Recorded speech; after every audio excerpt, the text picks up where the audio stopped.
Basaurin tortilla txapelketan, ikusten duzuen bezala jende pido dago, gaur da interkuadrilla, herrikoia, eta hemen jende guztia dago ondo pasatzen, eta batez ere disfrutatzen.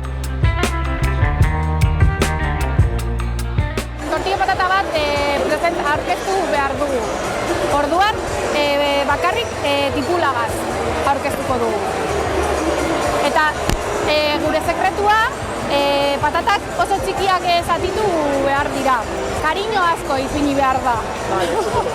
Gure tortilla lehena izango da. Bigarrena uste dut Urbiko Laguna, ze oso ondo egiten dute.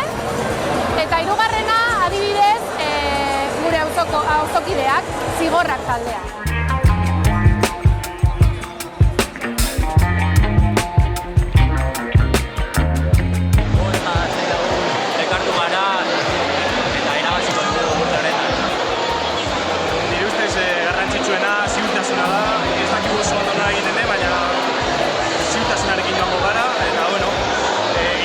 Zikatu gabe eta aldu guztia ingo dugu.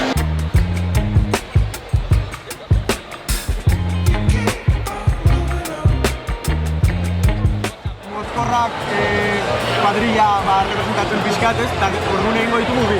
Bat, interkuadrilla entzako, txapelketako, eta bestea txapelketa herrikoientzako. Gauz, 12 lagun edo prestatzen behar azkar kateako ditugu, eta ditugu 8 tortilla edo, pero guk baita jaten.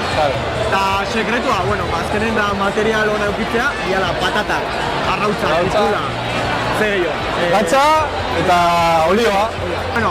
Hola, hiru podio bat ematearren ez, lehenengo mozkorrak, bigarrena mozkorrak, eta hirugarrena mozkorrak ebai.